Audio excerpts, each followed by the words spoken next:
Hanya padamkan kebakaran. Damkar belakangan ini ketiban banyak urusan. Masalah satwa liar sampai cincin nyangkut di jari, damkar jadi solusi. Dianggap petugas serba bisa, mirisnya di Jakarta saja nyaris 50% personil damkar berstatus pegawai kontrak dan bukan ASN.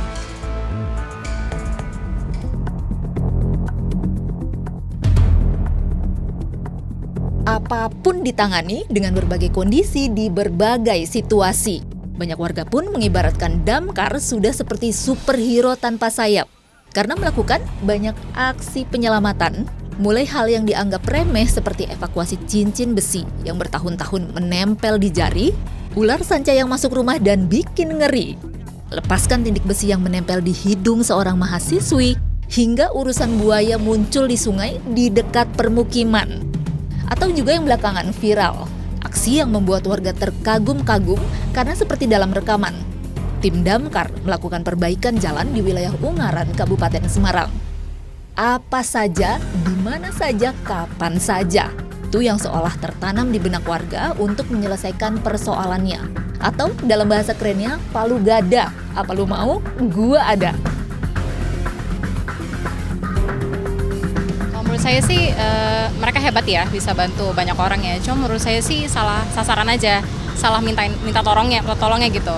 Kadang tuh nggak tepat tuh mereka mintanya ke damkar gitu. Setuju banget.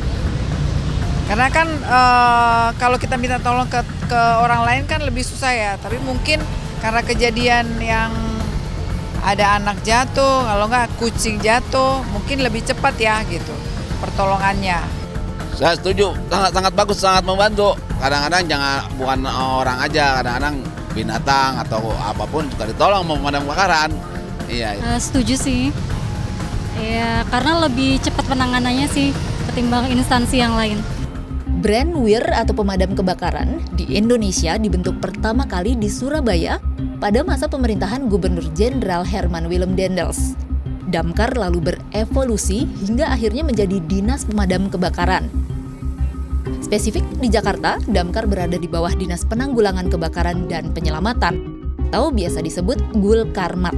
Dan di Jakarta misalnya, dalam satu hari, rata-rata 30 panggilan pengaduan diterima hotline pemadam 112.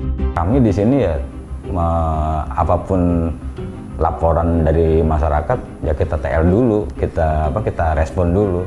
Karena gini, yang paling penting sebenarnya pelayanan itu, masyarakat butuh pemerintah ada, itu yang penting. Tugas pokok damkar itu sebenarnya yang besarnya 3, pencegahan, pemadaman, dan penyelamatan gitu. Makanya kan sekarang banyak tuh orang datang ke damkar, orang melihatnya sepele ya, kayak misalnya ambil kunci di got gitu. Tapi kalau kunci itu nggak kita ambil, terus dia seorang misalnya katakan aja ojek online gitu, dia harus cari makan dan dia nggak bisa cari makan, itu kan salah satu bentuk penyelamatan sebenarnya.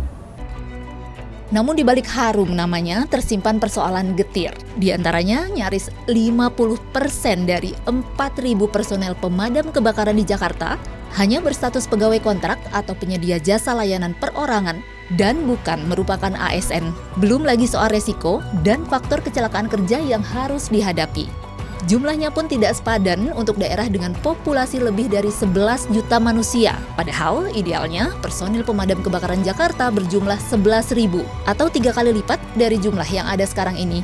Tidak sebanding pula dengan penanggulangan yang dilakukan. Di tahun 2024 misalnya, ada 20.427 kejadian kebakaran, serta 56.243 operasi non-kebakaran. Meski kini pemerintah tengah gaungkan efisiensi, kesejahteraan anggota Dinas Pemadam Kebakaran layak jadi prioritas seiring dengan kepercayaan publik yang meningkat. Adrian Ditya Adnan Ade melaporkan.